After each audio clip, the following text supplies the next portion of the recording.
Welcome to the Community Conversation and Game of Life Mentoring Podcast. I'm Gail Nelson, your host and president and CEO of Big Brothers Big Sisters of Miami. I am pleased to have with me today for this holiday edition where we celebrate philanthropy and the gift of mentoring.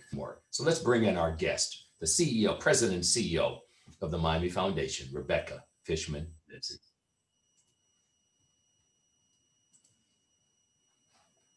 Good morning, my friend. How are you? Go ahead and unmute there. How you doing this fine, beautiful Miami day? I'm doing well. How are you doing? You doing I'm well? doing I'm doing well, doing well. Rebecca, welcome to the game of life. Thank you. It's great to be here with you. No, it's my pleasure. And I tell you what, you joined the Miami Foundation, you began your tenure as president and CEO in June. But before we get into all of that and all the wonderful things you've already done, let me just stress that you've already done at the helm of the Miami Foundation. Tell us a little bit about your personal leadership journey. Oof. Well, how far back should I go?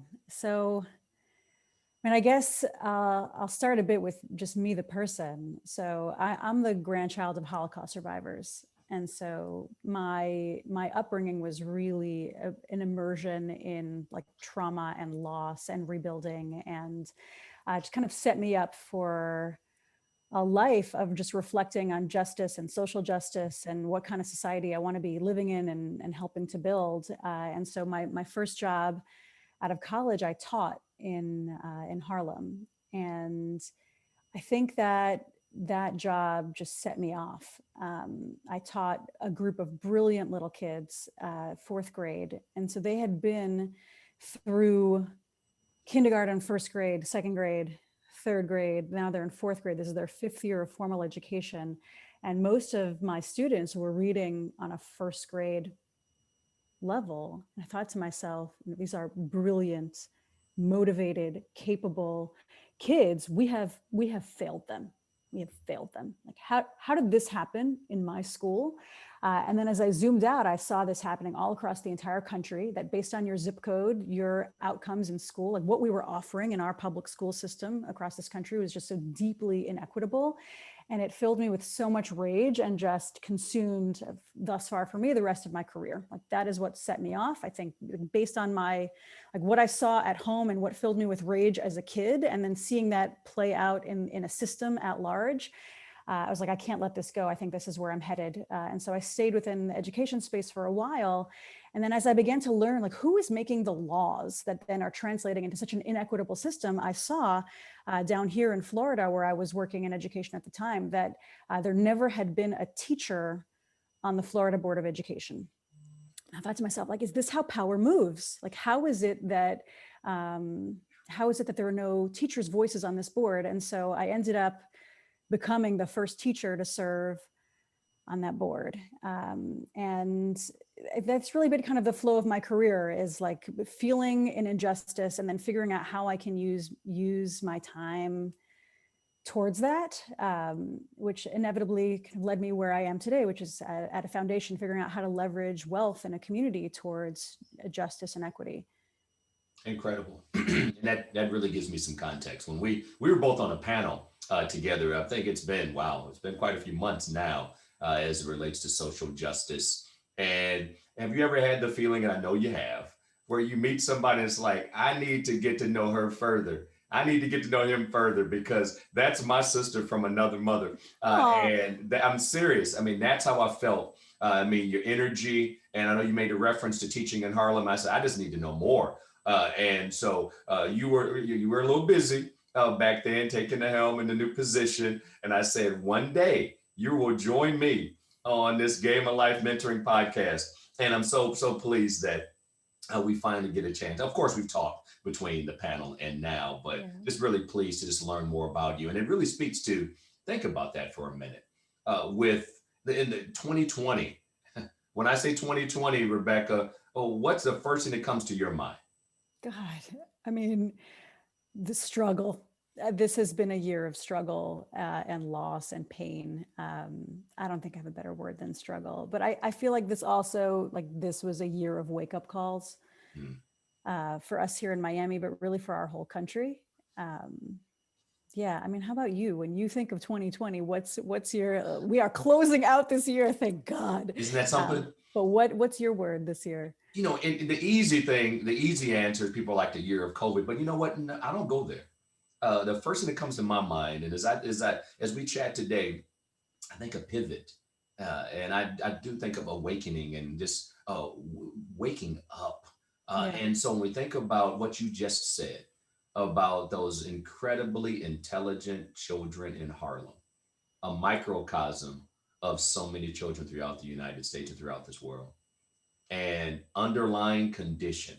See, there's words that people always understand now: underlying health condition, and contact tracing, and all that in the medical context. But in the social context, think about that. There are underlying conditions, and we can trace it back to either the laws or to power or the lack thereof, and we should not be surprised by the results. And so I'm just so moved by what you shared, and so that's what comes to my mind, and family.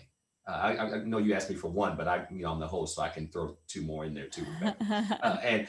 And family. And let's just stay on family for a minute. You are a personal assistant, uh, capital P, capital A, to two boys. Is that correct? I am. Yeah, I think that's the last line of my bio is that I'm a, you can say all the fancy things about yourself, but at the end of the day, I'm a personal assistant to two little boys.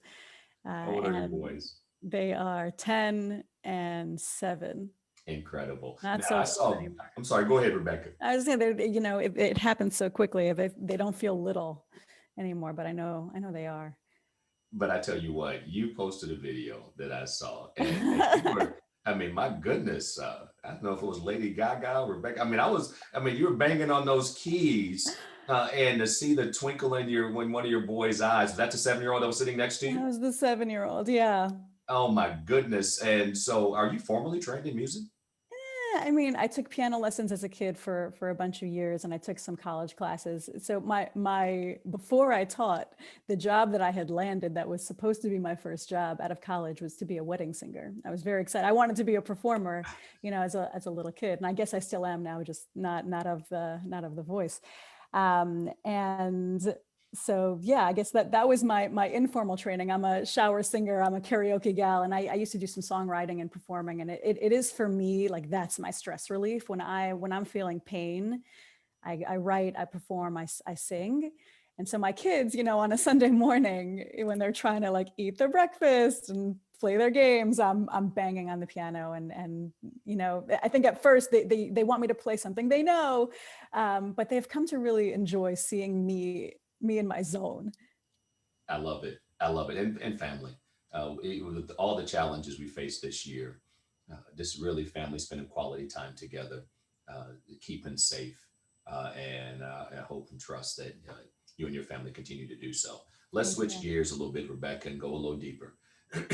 You took the helm at the Miami Foundation, began your tenure as president and CEO in June, if I'm not mistaken. Yeah. But on May 25th, the entire world uh, saw the horrific incident in Minneapolis with George Floyd. And from your vantage point, and certainly you've given us some context personally, professionally, as it relates to social justice and trauma. What are your thoughts as it relates to what needs to be done in the Hmm. social justice space to really make a positive difference? That's a big question.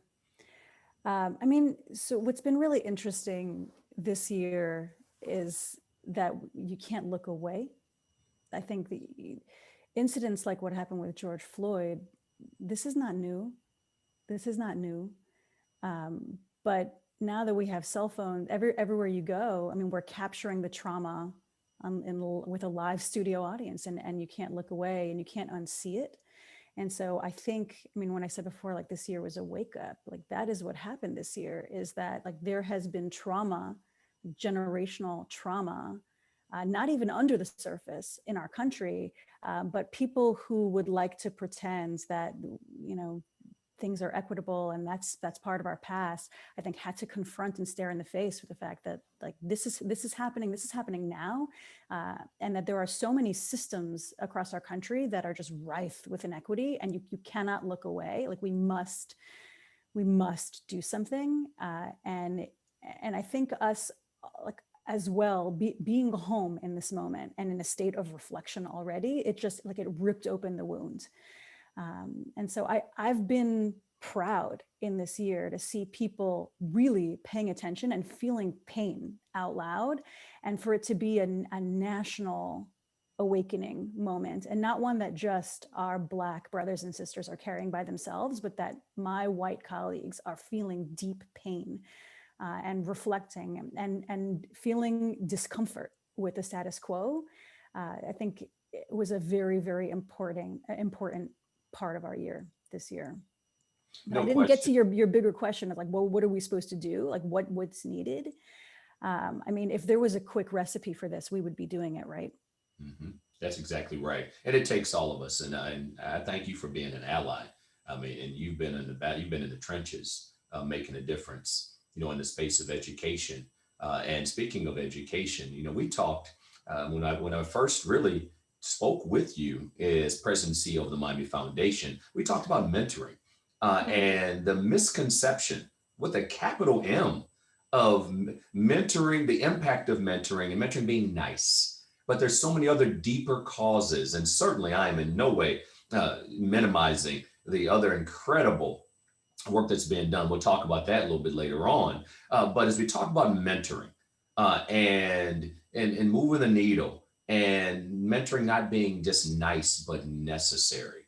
You served, as you said, on the Florida State Board of Education, the youngest person, if I'm not mistaken, and you served a 7-year term, a 4-year term, 4-year correct? term. Yeah. A 4-year term. I don't want to do 7. Seven-person I board. don't want to mix up terms because that gets a little Right. outside the realm. 4 years is enough. I'll just leave it right there. You served a 4-year term as and the youngest person, correct? And the poorest.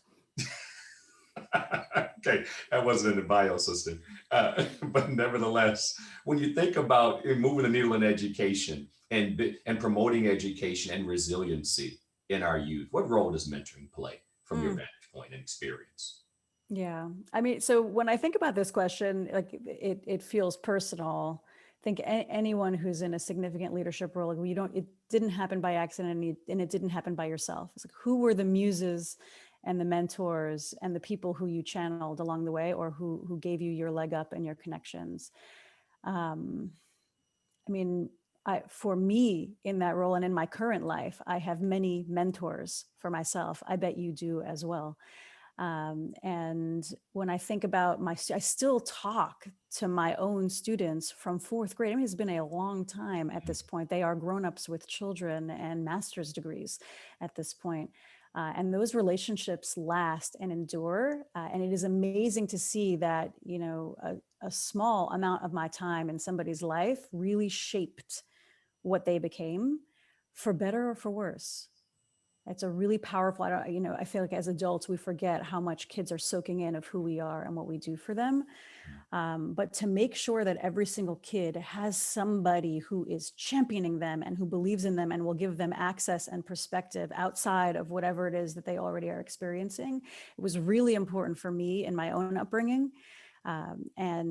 And I see for every kid in my life, either through the education system or just in my personal life, how much that unleashes for kids to have a relationship of someone who's rooting for them. There's no doubt. And I tell you what, Rebecca, December 22nd, I'll be reading a, a story, a children's book to a group of children online, keeping everything safe, of course. But the book that I'm reading and that I chose was written by one of our little sisters and grew up in Coconut Grove. And her big sister would always give her a book to read. And truth be told, little sister LaShawn would say, she always bringing me another book to read. I don't want to read a book. I want to go and have some fun. But what began was a journey of friendship, certainly improving her literacy and improving her schoolwork. Dr. LaShawn Daly, Yes. author of Mr. Okra Sells Fruits and Veggies, a children's book that I'll be reading. Shout out to little sister LaShawn. So when you talk about your educational background, and here's this little girl, little Black girl matched to a white female who it wasn't about race, it was about the relationship. And the reason why this podcast is community conversation, we deal with humanity. There's so much that can divide us. Everybody has their own beliefs and they're entitled to have those. But the power. And so this young lady who also became a big sister later on when she went to Tulane, and so now UC Berkeley, author, doctor. That's the power of education and mentoring. And it just feels so good to have folks on the battlefield and in the trenches like you from an investment standpoint, from a relationship standpoint, and just as an ally. So that's the power of mentoring. And I Yeah. hope, Rebecca, as we move forward, as an organization, Big Brothers Big Sisters of Miami, and as a philanthropic institution, that we continue to recognize, because it is a misconception with so many. I've had this conversation, and when I start putting it into quantifiable as well as qualitative context, people are like, wow, you're right, that's the thread. Yes, it's not the be all end all, but it's clearly the thread. So I got to ask you, who meant to give us one example? You've had many mentors, I know, but Yeah. who comes to mind as you think about what you do today in leading a large organization and being a community leader? Who comes to mind as one of your mentors, and what did she or he teach you? Yeah. So, I mean, I have mentors now today as well. And I will say, sometimes people are deliberate mentors and sometimes they're accidental or don't even realize they're mentoring you. And sometimes what you're learning from them is how to be, and sometimes what you're learning is how not to be. Hmm. The thing I'm really enjoying now in my middle age is that I have sought for myself a young mentor, not someone that I mentor, and I mentor her as well, but she is a mentor for me. She's 24 years old, Hmm. and she keeps me live and present. She's a transgender woman. And when I met her, she was just out of college, and she was so aware and awake to so many of the injustices in the country. And I just, as I listened to her speak, I thought to myself, this generation gets it in a way that I feel like my generation needs to be listening to carefully. And I want to not just be helpful to her in her growth, but I need her to mentor me. And often I digest things that are going on in the community with her, and just to hear her perspective and her take.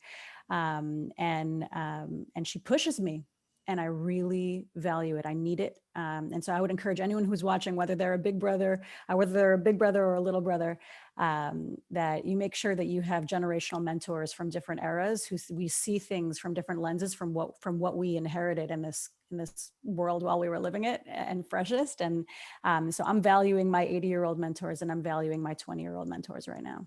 I love that. And so often, and obviously I've been in the youth mentoring space. I'll just share a little bit of context for you about me.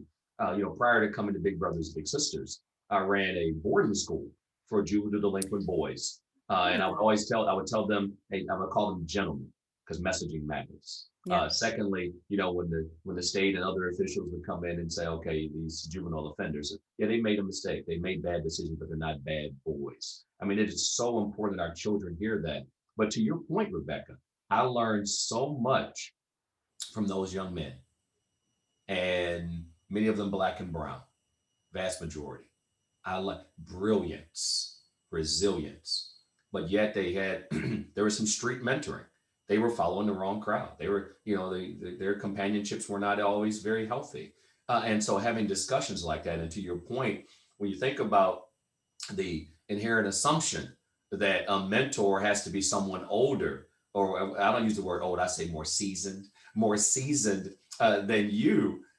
You're so right. Our kids can teach us so much authenticity, frankness, and just not holding back. And sometimes we become so packaged as adults that we forget. And many of our bigs tell us that I've learned so much from my little sister. I've learned so much from my little brother, as well. And so it's Yeah. such a valid point, Rebecca. Let me Thank say you. this, as we think about education, as we think about mentoring, uh, philanthropy, and a space that you are certainly familiar with, and we certainly appreciate the Miami Foundation. As we think about all the challenges that we face here in Miami, and quite frankly across this country and our nation, what role does philanthropy play as it relates to just making a big impact? And I'm not just talking about swiping a check.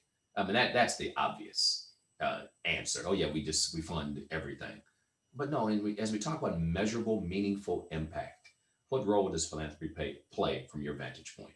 Yeah. So ask me in a year and I'll probably have a deeper answer for you because I'm so fresh to the Mm, philanthropy game. I really spent most of my career on the other side, leading nonprofit organizations and working with grassroots leaders. And so what's been fun and is revealing itself to me as I step into this role is how power moves mm, and how money indicates trust and value. And philanthropy is about bringing together wealth to have impact in a community. And so, how is the power moving? And where are we trusting? And one of the things that like really hurt my soul as I investigate system level racism across this country is like what has been a system level wrong within the field of philanthropy. And I saw this study that like ripped at my heart recently. It was a 2016 study that the New York Times had published about that only, the statistic is crazy, 0.6%, less than a percent of foundation dollars nationally in 2016 went to Black women, mm. to organizations led by Black women who are, in my mind, like championing at the front line some of the most innovative and important solutions for our country. I think to myself, how is it possible that we are not investing in the women at the front lines of solutions across our country in this way? Why is it so inequitable? Why does it look like that? And I just, it's a lot of what I'm thinking about these days is my responsibility and our responsibility to understand where did this wealth come from? What are the inequities behind wealth creation in our country and wealth distribution in our country? And how do we invest in building a stronger society? What are the criteria for getting access to dollars, to grant making dollars and philanthropic dollars? And how do I, at the foundation in my community, set tone for how we think and how we invest, and what are the criteria and what are the expectations, and how do we tell the story about impact and motivate collaboration? And so I see some real inequities in there, and I also see that often we're pitting change makers against each other in like a hunger game for dollars for their work, as opposed to figuring out how to bring people together towards solutions with each other. And so, I mean, I am just at the very beginning of my leadership at this organization, but what I realize is that when I make a statement about our values as an institution, it creates a ripple effect for the community at large. And so I have to be really careful what I say and what I prioritize and how I give and what criteria I set, because others imitate. And similar to what we were talking about before with mentorship and youth, like adults need to be careful what they do. People are watching. And so I see the same thing for all of us who are leading large institutions right now. The choices we make, they influence the environment around us. And Rebecca, I tell you what, the task is certainly uh, won't be easy, but I will say this to you, the opportunity to really shift a paradigm, because the Hunger Games illustration is so appropriate. And when we think about collective impact, when we think about, okay, the to address the ills of social justice, it will take, it's not one organization, it will take all of us. So it's not about coming to the table and just representing said organization, in my case Big Brothers Big Sisters, but let's connect Big Brothers Big Sisters of Miami with the following entities and watch the needle move, be it housing and health and mentorship, of course.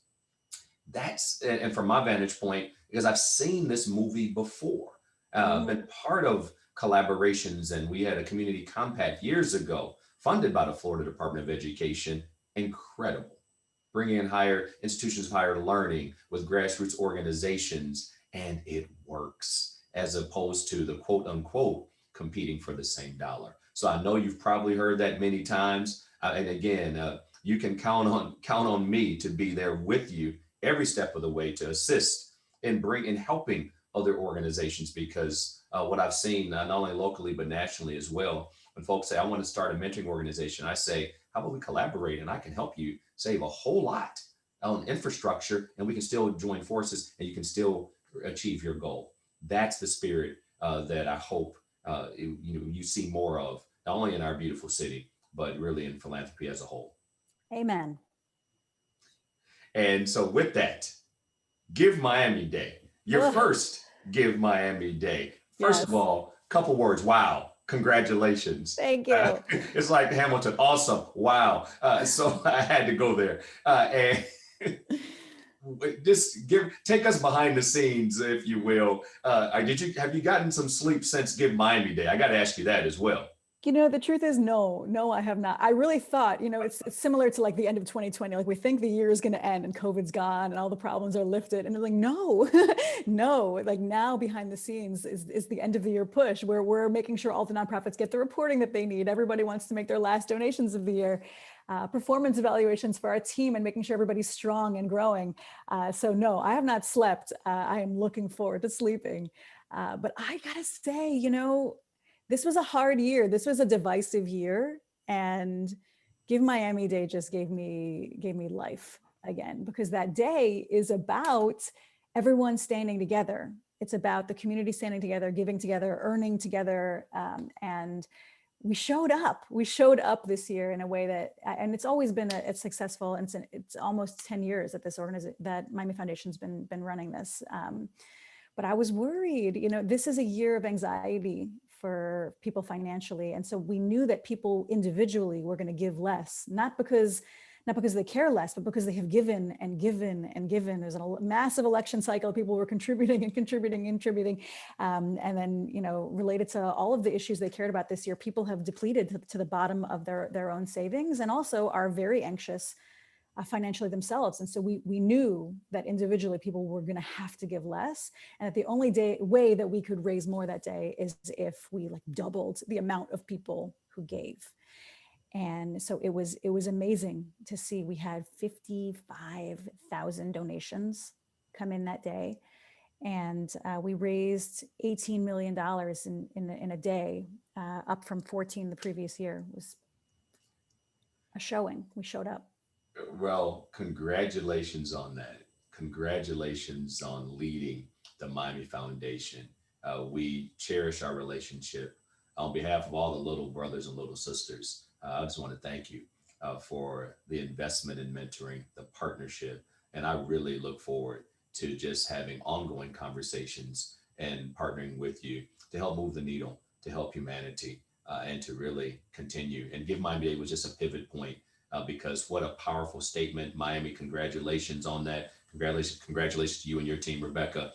And let's do this together, because this theme of the show, and I got to put it in here, because in the game of life, everybody makes the team, but how you play is up to you. And Miami, you played it well for Give Miami Day. Rebecca, I appreciate you spending a little time with me today. And just so you know, the next segment on the show will be, we're talking about the gift of philanthropy and mentoring. The next segment will be a set of twins who are matched with two incredible big sisters. Rebecca, I will be in touch with you. We're going to do a lot more together, my sister. Welcome to the Game of Life Mentoring Podcast. I am Gail Nelson, your host, the president and CEO of Big Brothers, Big Sisters of Miami. And we are just so fortunate to talk about the gift of philanthropy and mentoring.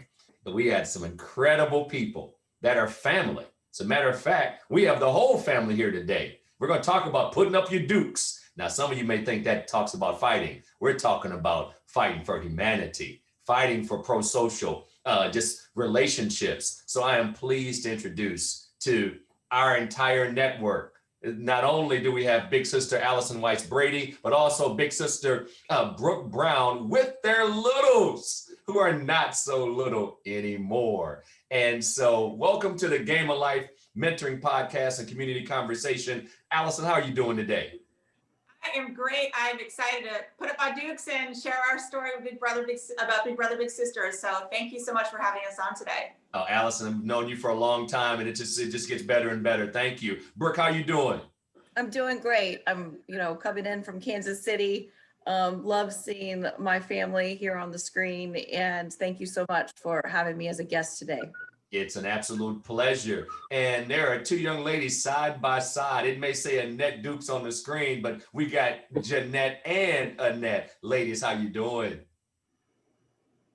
Hi, we're doing great. So glad to be here, Glenn. It's so great to see you and see, of course, our family all on one screen together. It's been a while. Even though we're in different states, I'm still here.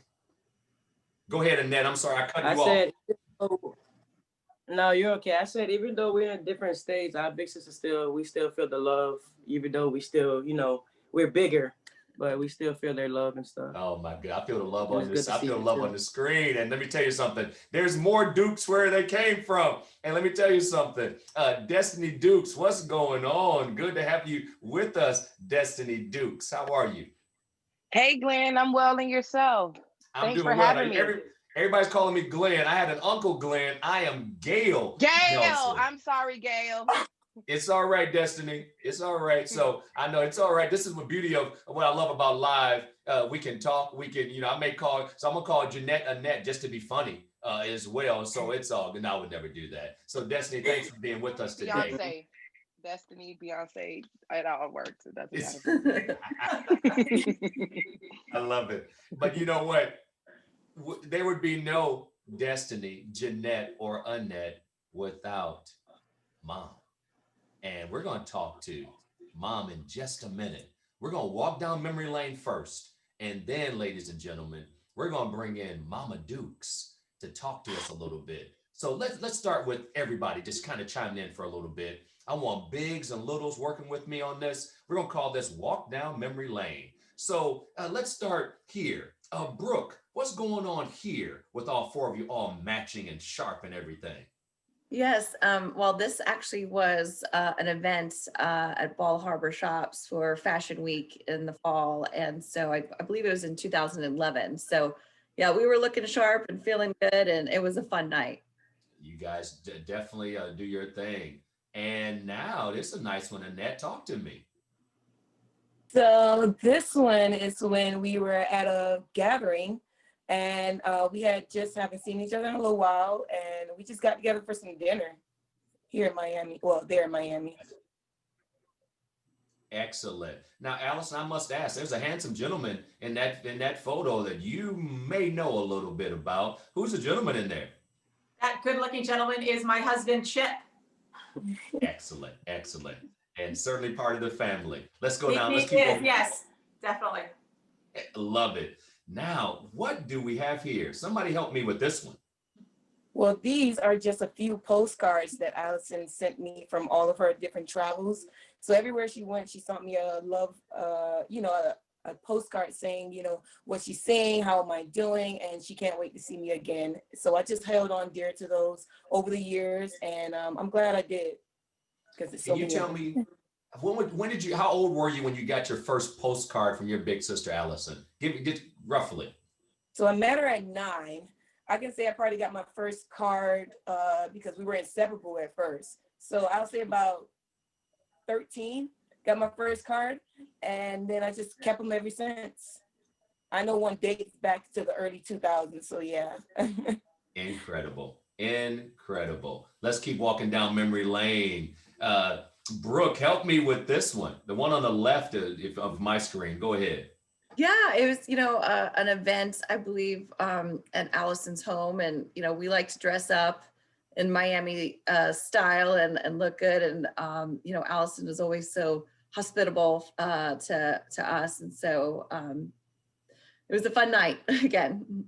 Excellent. Excellent. You guys definitely dress up. There's no doubt. There's a theme here of dressing up. Speaking of dressing up and events, here's another event, I think. Talk to me about this one, someone. Well, we all came together for Allison's house with for a charity event, and it was a really great night. It really was. Always working together, always looking the part, supporting great causes. But now this wins the Cutie Pie Award. I don't know. So Jeanette Annette, talk to me about this beautiful photo. So this is a photo of me and Annette. I love it so much because I feel like we kind of actually look like twins on this one. And we were just a few years from when we got our first big sister. And the doll over here is a doll that I hold dear to me and I've kept for several years now. Allison got it for me when she went to Mexico. And I just thought it was so different and interesting. So I always held on to it. It was nice. Beautiful, beautiful. So how old were you both when you were matched? 9. Yeah, we were 9. 9 years old. Incredible. Incredible. Let's take a look at this one. Speaking of experiences. So Jeanette, do you want to talk about this first, and then I can sort of fill in some of the details? Oh, yes. Okay, I'm sorry. I was a little delayed, I think. Okay, so yes, this is when we were at the Marlin Stadium. We were with Glenn Johnson. I really remember this day pretty well because I remember seeing those cheerleaders and dancing like them, and wanting to dance like them. And I actually got to meet them, and I got a baseball signed, and it was a great night. It was a great day. It's super fun. Glenn Johnson is a client of mine. He was a light heavyweight boxing champion. And so he threw out the ceremonial first pitch of the Marlins game. So you can see him in the white Marlins shirt in the upper right. And so we were on the field, or, right next to the field, and he threw out the pitch, and there's Jeanette with the cheerleaders and, Billy the Marlin. So it was a fun day. And I think it was a great experience for her.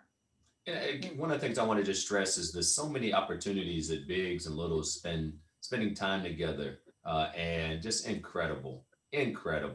And I know Jeanette, obviously Allison's your second big sister, but you had an experience for a short time with another big. Tell us about it. Yes, it was Darnie. That's her name. She was a great big sister. She was a college student. So she taught me that hard work is something that, you want it, you got to work hard for it. So she was amazing. And over here to that's the Miami Dolphins football. We went to Miami Dolphins game. That was great. And then baseball is actually from the Glenn Johnson event that I went to with the Marlin Stadium. They gave me that signed baseball. So that was great. Excellent. So to all the college students out there, get involved. You never know. Spend that extra time and help somebody else along the way. And last but not least, in terms of our photos, Allison, this one, I think this was a day you may remember. Can you give us the date? No pressure at all, Allison. I'll give you a little time. Can you give us a date of this photo? And hopefully Chip is within earshot, because if you can't give me the date, I will have you call a friend named Chip. He better be able to give me the date. Talk to me, Allison. So I think I remember this day. I'm trying. The dress sort of looks familiar. That white satin there.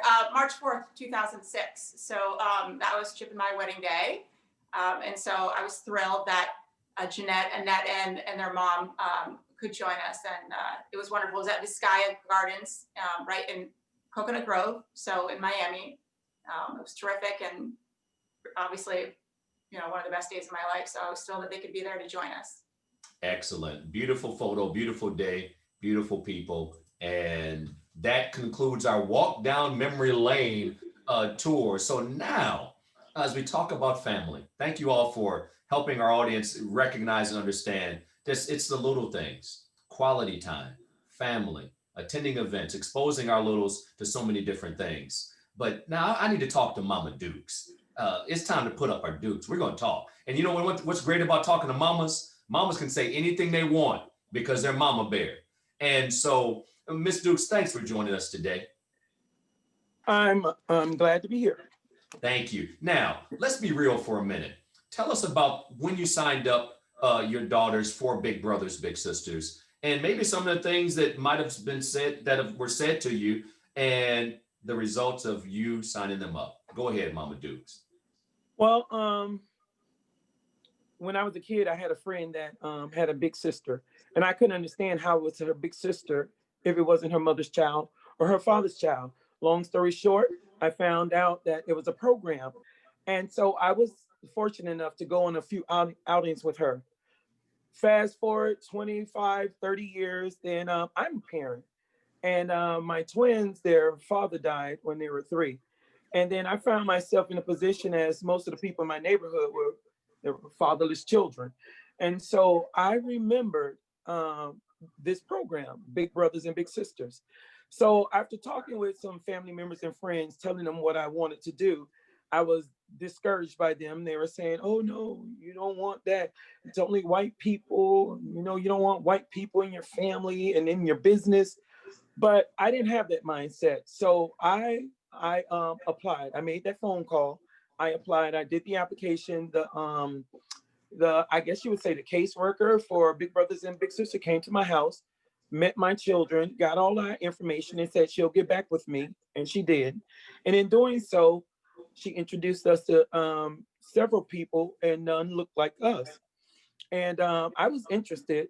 My children were interested, And that's what we did. Jeanette had Darnie in the beginning, and Annette had Eileen, and Destiny had Betty. And Betty is still part of our lives. And then as time went on, we were introduced to Allison and Brooke. And these ladies have been phenomenal in our lives. They have encouraged us. They've lifted us up. They've actually shown us that it's more to life than the area we lived in. We lived in the inner city, the hood, if you will, where if you had a car and your lights were still on, you were doing good.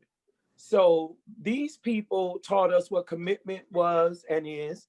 They taught us what it means to work hard and to be determined.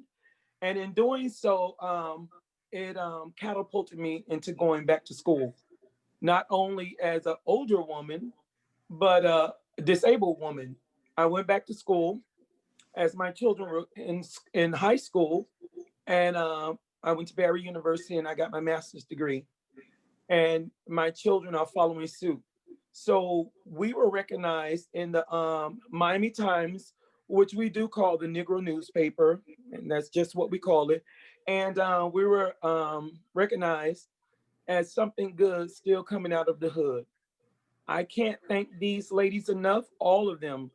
And I encourage any parents or any people that are listening to this iPod to please understand that it's not how you look, it's not where you come from, it's not what your economic bracket is, it's not even what your religion is.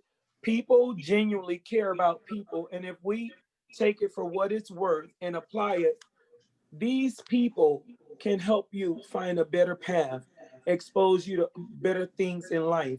And that's what's going on with our family at this time. Thank God for these wonderful people and this wonderful program. Everybody put up your dukes. I need everybody to put up your dukes. We got them up. Let me tell you something. When we talk about the fight, not a physical fight, but to really just promote humanity. The name of this podcast is a Game of Life Mentoring Podcast. Why do I call it the Game of Life? Because everybody makes a team in life, but how you play is up to you. What Miss Dukes just said, the inspiration of a big, just really inspired a family. The Dukes family didn't need to be fixed. The potential was already there, but the inspiration of somebody, even if somebody doesn't look like you, doesn't speak the same language, doesn't come from, have the same background. When it comes to humanity, we're all in this together. So I got to just stay there for a minute. With so many things that have happened in 2020. Thank you, Ms. Dukes, for sharing such a powerful testament to why we exist as an organization. We've been around since 1958 here in Miami. I've been fortunate to work here for 14 years and humbled to serve as president and CEO. But the reason we exist, the reason we come to work every day is to match folks like Allison and Brooke to incredible, incredible people like Destiny, Jeanette, and Annette. So thank you for those kind words and the thought-provoking candor by which you shared as well. Allison and Brooke, how did you all find out and about Big Brothers Big Sisters? And tell us just really how you've seen these incredible young ladies grow. We'll start with you, Allison. I wrote this in my bio that I had submitted to you at Big Brother Big Sister, but it's probably not the typical way, but I don't necessarily know that I'm the typical person. So I happened to be watching MTV one day. Nick Lachey and Jessica Simpson, they had a newlywed show. And Nick Lachey was on TV, and I know he raises a lot of money for Big Brother Big Sister. He was on TV with a little brother. And I said to my husband, you know, I do a lot of fun events with celebrities, and it seems like Nick showing his little brother a great time. I was like, I have all these events and all this access to all these wonderful experiences. If he has time for Big Brother Big Sister, then I definitely have time for Big Brother Big Sister. And so then, like a day or two later, I called, and then I went through the application process, and then I met Jeanette's family. And it's been an amazing experience. So I've been with Jeanette, matched with Jeanette since she was 9 years old. Now they're 25. So, you know, I've seen them grow up. I think for me, Jeanette and I socially have a very outgoing personality, a lot of the same interests in sports and entertainment. So Big Brothers Big Sisters did a great job in matching us. For me, I wanted to expose her to different career opportunities that I potentially might be good for her in the future. So whether that was, sports or fitness or entertainment, or that sort of was one of my goals, is just to expose her to, open her eyes and see the possibilities of a career in her future. She and her family have been nothing but delight. I love them. I was thrilled they could share my wedding day with me. It's been my absolute pleasure to have been involved with Big Brothers and Sisters. And I'm so grateful for the opportunity. So I thank you, Gail. I've known you for a long time. I thank you for this opportunity. Oh my goodness, the feeling is so mutual. Brooke, tell us about how you heard about Big Brothers Big Sisters and certainly your relationship with Annette. Yeah, so in 2009, I was working at Mount Sinai Hospital Foundation in Miami, Florida. And Allison, I believe she was pregnant with her first daughter at that time. And we crossed paths then and became friends. And she was telling me about her involvement as a big sis with Big Brothers Big Sisters, and that her little Jeanette had a twin, Annette, that needed to be rematched because her first big moved away as things happen in life and career. And so that's when I initially, heard about it. And in 2009, I lost my father to suicide, and it was really hard. And I decided that I wanted to shift my energy into something positive and give back to the community. And when I found out that Annette had, also had lost her father at a young age, I just felt that it was, I don't know, we just clicked, and I was really happy to be matched with her. We both love basketball. Annette, I don't know if you remember when we used to play, and I forced you to use your left hand instead of your right hand, and then you became an amazing basketball player and went on to college. We've had great memories from going to Marlins games and Heat games, and just building that relationship. I also recall a time where Annette and Jeanette, we both all of us, we volunteered for Habitat for Humanity, and we were painting homes in a certain neighborhood. Ladies, do you remember this story? Annette, do you want to share like what happened when we went to your house? When we painted the houses, correct? That's what you mean? Yeah. It's kind of foggy. I remember that. So we went to your grandma's house, and we inspired others to go to your grandma's house, and we ended up painting her house that day. Yes, I do. Yes, I do remember that. Yeah. Kind of foggy, I'm not gonna lie, but I do remember. Well, I remember it because it was a lot of work, and we were thirsty, but it was for such a good cause, and it was in a neighborhood that we were familiar with, which is where my grandma stayed at.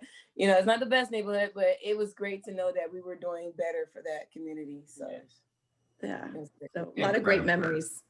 Incredible. Thank you for that, Brooke. And I know Mom had popped in. I'm going to go to Destiny now to piggyback on some of the things that Mom mentioned. But Mom, did you want to say something? Because anytime Mama pops up, I'm calling on Mom in terms of helping Grandma's house. Go ahead, Mama Dukes. No, I just want to say, as I hear Allison and Brooke reflect on all the different activities and the things that we did together, I mean, I'm getting teary-eyed because I'm like, oh my God, I remember when they painted my mom's house. I mean, I remember going to Allison's wedding. I was terrified, and I'm like, because I didn't like to go out that much, and just how they just encouraged me to get out of the house and just live, and my children to be exposed to so many different things. You're gonna have us I'm not all gonna crying, say Mama. anything else. No, you're gonna have us all crying here. I'm trying to run a show without crying. I've never cried on any of my shows. I've gotten a little misty, but Mama, this may be record breaking just in time for the holidays. You got the brother running the show crying. Thanks a lot, Mama Duke. It's all true. No, I love it. I love it. And congratulations. And let me just say this. How about this? Let's give Mom a hand for going back, getting her degree. Got her. Oh, yeah. Go ahead, Mama Dukes. Congratulations. Definitely wasn't easy. but you're a hard worker, and I can see just the love you have for your children and the love you have for those who want to assist others. Destiny, Yes. talk to us about just anything you want to share in terms of this family and the impact of Big Brothers, Big Sisters. Go ahead, Destiny. Hey, Gail. So our impact was like divine, for lack of better terms, but it is the best term. It was definitely divine because, like my mom said, her going to Allison wedding, these pairings were more than just activities or mentorships. They were inspirational, they were encouraging, and they also helped lift our family, like from a place that we were almost drowning, for lack of better terms, again, because like my mom going to Allison wedding, it was at Viscaya's garden, and that's a huge walking location, and my mom hadn't like walked long distances in over 10 years. She was like bedridden and in the house most of the time, and so I think her matching us with big sister big brothers was a cry for help for her children, and it actually was effective, because not to put anyone else down, but from the product of our environment, the statistics are not great. And by the grace of God and the mentorship from this organization and these ladies, we've escaped all the negative statistics that have been put on us and that have been set for us. And by Allison being public relations, being into public relations. She doesn't know this, but my family knows. I spent about 2 years in school going to be a publicist because I was inspired by her lifestyle and her work. And then also, my sisters know this, like, well, there's a lot of teenage pregnancy and stuff in our neighborhood, and we can easily become victims of this. But we made vows through some program, an event that we went to, but I also made a vow to myself that I wouldn't have children until I'm married, until I can afford my chauffeur and nanny. And this isn't because of financial, but it's because I've been inspired by lifestyles like Brooks and Allison's, and my big sister Betty, who's I've been paired with for 18 years now, who have all waited until they were in a better position to have children, to have their career in line, and to actually be a more effective human being in this earth. And so that's what this organization has done for us, and exposed us and inspired us to be better individuals. And we couldn't have asked for better pairs. I tell you what, I thought Mama Dukes had me, but now Destiny starts talking, and so now I got a lump in my throat right now, and I just appreciate just how open and honest, and I know it just has to be so heartwarming, Allison So, Brooke, to hear this. Gail, Go ahead. Yes, yes. So based, sort of talking about what Destiny mentioned. Destiny, can you mention briefly the college degrees and master degrees that you and your sisters and your mom now have, and how successful you've been in your educational and job career? Can you talk about some of the degrees that you guys have gotten? Yeah, all of this is a testament to exposure and inspiration, and thanks to this organization. So each of me and my sisters, both all three of us have associate's degrees. We all have graduated high school, have associate's degree. Annette and Jeanette are both working on their bachelor's. Jeanette is becoming a firefighter. She completed her EMT training already. Annette is continuing her education in special education. And I recently graduated from the University of Miami with my MBA. And my mother has her master's in social work from Barry University. And Well, all that's right. why I was saying the numbers don't lie. We escape the statistics of our neighborhood solely off of divine purpose and inspiration from this organization and these ladies. Well, put up your dukes again, everybody. I'm sorry. Put those dukes up. We're fighting for education too. We family, are. humanity, education. I mean, I tell you what, I hope I can make it through the rest of this show, because you guys are the gift that keeps on giving. Here we are in the holiday season. There's so many things that we are thankful for, but certainly this has been a challenging year. Let me switch gears for a minute. It's not lost on me. I'm the product of the inner city Toledo, Ohio, raised by a single mother. Parents divorced when I was 2 years old. Were it not for mentorship, I wouldn't be the man I am today. And many of my mentors, some looked like me, some did not. So I absolutely appreciate what the Dukes family has shared. And now to lead a mentoring organization, when this becomes work, I got to do something else. And so bottom line is I love what I do because of who you all are. And I mean that sincerely. But 2020 has been a challenge. That's not breaking news. But with a lot of social justice issues, a lot of it rooted and grounded in racism, where unfortunately, unlike all of you, folks who come from different backgrounds, look black versus white and all of this. I mean, have you all had any discussions as bigs and littles, as part of this mentoring family, about some of the challenges facing our society today? And so, what does that look like? Let's start with either Allison or Brooke. Just have you guys talked with each other about any of that? This is Allison. I have not talked about the race issue. I think more in 2020 I've talked about COVID and how it's harder to stay focused on school if it's virtual or career-wise, just trying to sort of help everyone stay focused on their career goals and stay on track for the certificates that you get. She's been working hard to get the firewomen and all these degrees. So just to sort of focus on that, that's sort of the mentoring piece that I've had since she was 9. So that's sort of where my focus has been, to be honest. So I haven't discussed that piece with her, but it's an important thing to discuss. So, you bring up a great point that I should. Well, no, it's great. And I love the fact that the coaching you provided to her, you already have the relationship. It's not like you have to tell Jeanette, oh, breaking news, your big sister is white. Mama already made that clear. So you guys are sisters. And so what I love about what you said, Allison, is you told her in the midst of all these challenges, in the midst of COVID, in the midst of a pandemic, stay focused, get that certification, get your career on track, and don't allow anything to distract you. So that's absolutely good advice. Brooke, what about you? Have you and Annette had any discussions about any challenge facing 2020, inclusive of racism as well, if need be? Not exactly specifically. I do recall back in late May and early June, especially after George Floyd's murder, and just with the riots going on and protest, I did, text Annette, just like, hey, how are you doing? Just kind of check in, even as it relates to the pandemic. What's going on in your world? I will back it up a little bit. I recall Valerie having a conversation with me, and even Annette and I talking about just even internally in the Black community, like the different colors, whether you're a light brown or darker brown, and how there's that and I had I continue to learn from them. I didn't know that there was, their own internal ways of one looked at color. And so that was interesting to me, and maybe Valerie can speak more about that. But, I continue to learn and grow, and we learn from each other. We're a mentor for each other and things that we might have been blinded to. Absolutely. And I love the fact that I want people to understand that when it comes to mentoring, here we are with the Dukes family, with Big Sister Allison, Big Sister Brooke, on the Game of Life Mentoring Podcast. We're getting real, we're getting raw, because this is about family.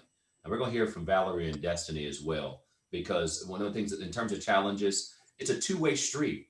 The big learns from the little, and the little learns from the big. I hope you all understand that are listening to us today. This is a two-way street. So Mama Dukes, what do you have to share? Well, just to piggyback off what Brooke was saying, we did have that conversation with Brooke about different skin colors. What a lot of people may not know is that a lot of the racism that Black people experience does come from within the Black community.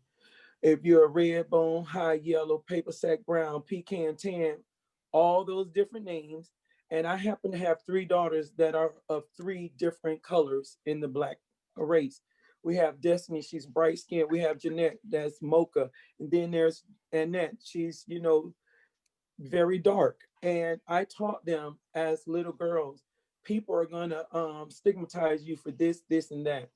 And so when I made that decision to utilize the No Child Left Behind scholarship to take them from the inner city all the way to Key Biscayne, and was provided bus service, it's amazing that in our Black neighborhood, the bus drivers were really rude. And it got to the point I said, they're not going to school there anymore.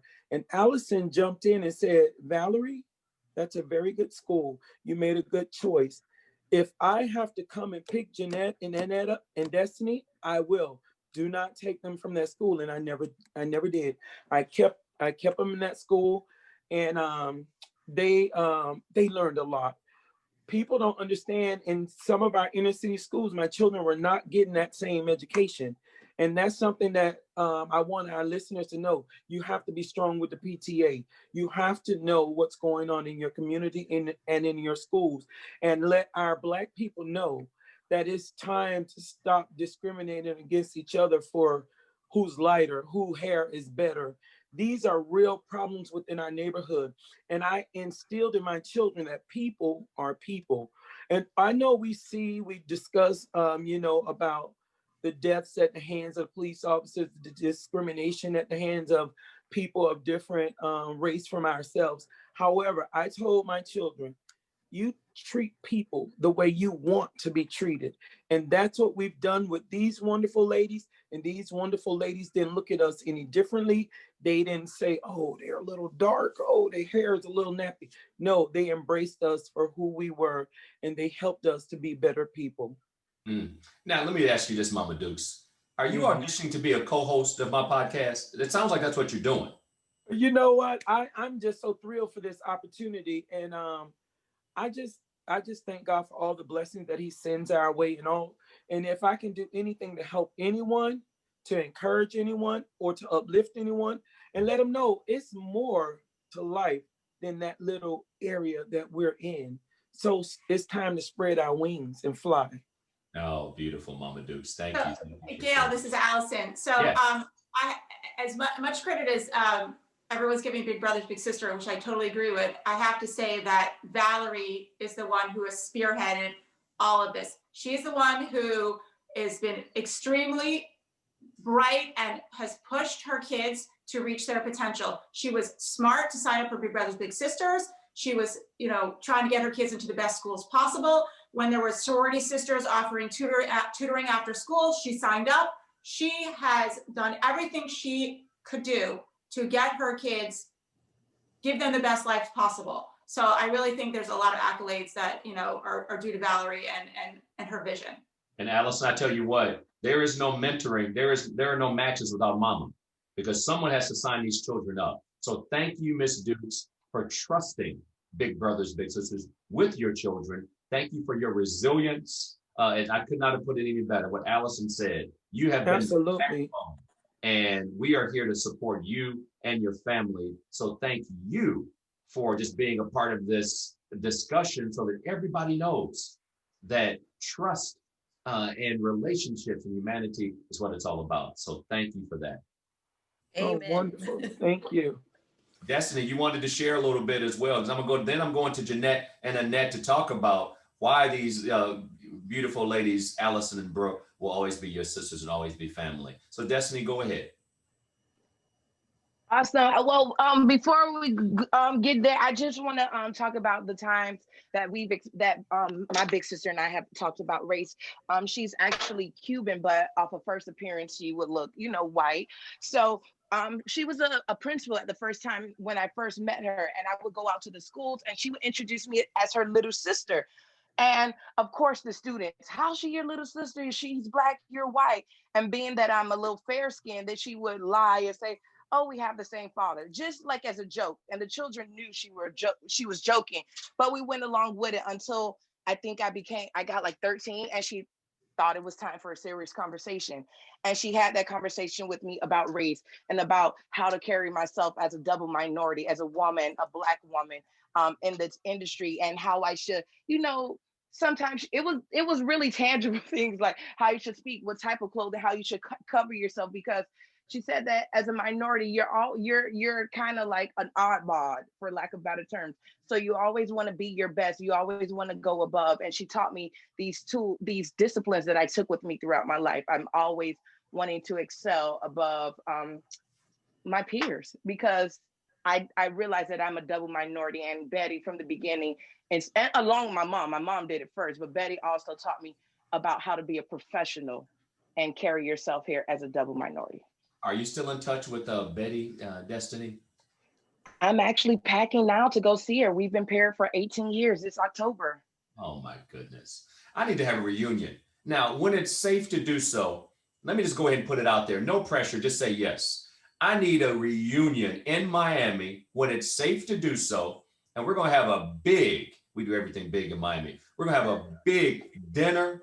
I want you all to see our headquarters here in Miami, just south of the airport. We're going to roll it. We're going to roll out the red carpet. So everybody just say yes when it's safe to do so, and we'll carry on. We'll move on with the show. Yeah. Yes. Yes. Very good. You all can stay. So now, speaking of that, Jeanette, thank you for that. I mean, that's incredible. Wow. Jeanette and Annette, why will Brooke and Allison always be family? Tell us about how you have grown as from little girls to young to women, and just it's your journey. Because I know someone's already mentioned a few times that Jeanette, you're going to be a first responder. And so so we talk about our national mission is to ignite the power and promise of youth. That's the Big Brothers, Big Sisters national mission statement. But now you want to do something when somebody ignites the wrong thing to put it out. Tell us about it. Yes. So to answer your first part of the question, I mean, Allison will always be my big sister. You know what I mean? I'm not just speaking from the organization point of view. I mean, literally, you know what I mean? Like, it's like when you spend so much time with one person, it's like you don't see yourself without them. You get what I'm saying? You know, everywhere I go, it's Allison and I. And I know her family. I know her mom. I know her dad. You know, I know her husband's mom and dad. I knew her before she had kids. I knew her while she got kids. You know what I mean? And it's like, you can't go through those many stages with someone and not have a inseparable bond. And my love goes deeper than his organization, you know. And as you can see, we're on the phone right now. I'm 25. I aged out at 18. You know what I mean? And we're still here today, you know. And to go a little deeper as far as me becoming a first responder, this is one of the reasons. You know, Allison was one of the first people on scenes when I got in a car accident in 2017, February 5th, where, you know, both of our lives were almost took from us. You know what I mean? You know, it was very scary, but she was there, her and her husband. You know what I mean? They were there for me every step of the way. And to see those first responders, I'm getting a little choked up, but, you know, to see those first responders be there for me and to save me, you know what I mean? With running against the time, you know what I mean? It's like, I'm going to make that difference one day. And I aspire to be a big, you know what I mean? Because someone was there for me. And I know I was there, I was in their shoes, you know what I mean? So like I said, this organization, this relationship, it definitely runs a lot deeper than skin deep. Oh, wow. Annette, go ahead. Thank you, Jeanette. Damn, All right, now you guys are making me cry. I tell you what, I should have called Kleenex or somebody to sponsor this podcast today, but that's all right. We'll take care of that later. My goodness. Annette, talk to us about your relationship. Well, it's a lot to say, but I'm gonna keep it brief. But Brooke could be my big sister forever because one, I'm 25, like my sister stated, and she's still here. She's still rocking with me. Whatever I need, if she could help me, she's there. When I was younger, like I had a problem. Like I was the darkest child. Everybody, you know, like I was bullied basically. And when Brooke came in my life, she brought light. Like I'm getting choked up too. She let you know you were beautiful. Like she let her know that she was beautiful and how special she was, and that her skin is what made her very beautiful. And you know, that was a lot. That was a lot for her.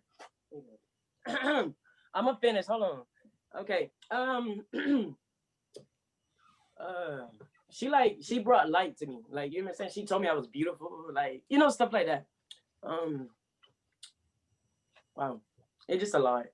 I just love this woman. So And that probably is what doesn't want to carry on, but they will always be our sisters. Not only do they call Annette and Jeanette their sisters, but both Brooke and Allison call me their sisters. That to the fact that we're all just family. Allison children's, we look at her children as our nieces, and when they see Jeanette, they run and hug her and just like fall all over her.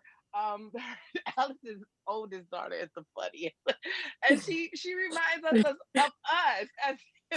we've helped raise her because she was a part of our life. So like Jeanette said earlier, once you've had this many cycles with life, there's no way that we can see our lives without them a part of our family. So they will be forever a part of our family as we are a part of theirs. And Brooke recently told me she got a big little sister, and it made me happy because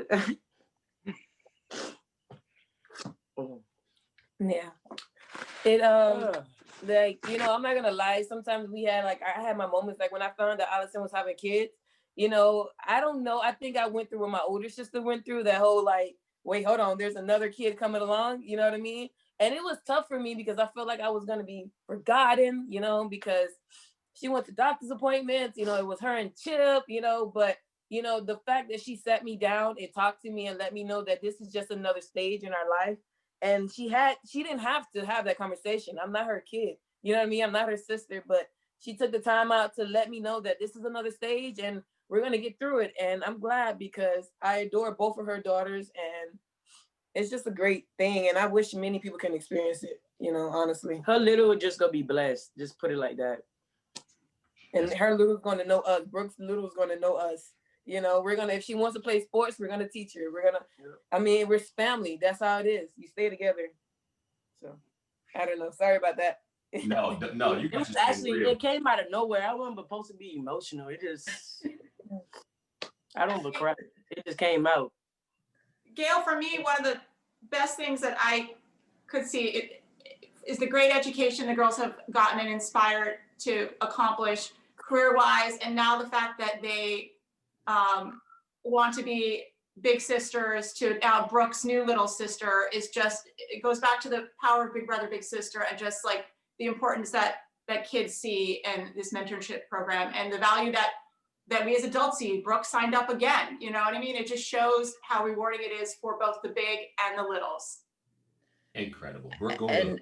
and to add on to that, like you know, Allison, when I had let her know, well, that I was a big sis again here in Kansas City, and Allison has a couple of daughters that she was kind enough to ship me 2 huge boxes of clothes, gently used clothes, amazing. And I took them over to my new little, and she's got another sister as well, and they were just so happy, and just, it was just, again, it's like that, it's like this family, this circle of giving. And so it's just something very special.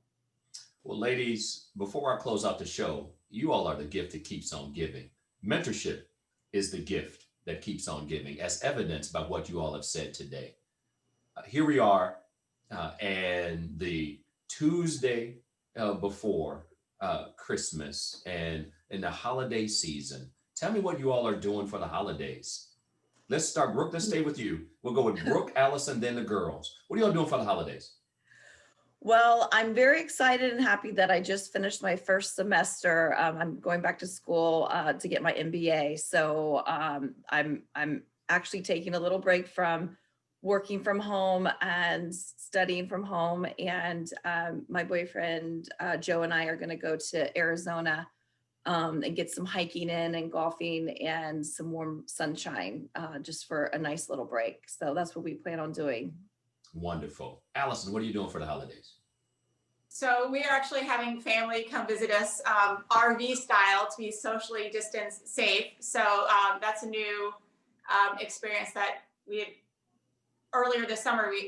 We went on a road trip, which was a lot of fun, RV, and now we have people come and visit us. So so we're spending time with family, you know, in a safe way, and people we haven't seen for a while. So it would be nice to catch up in person.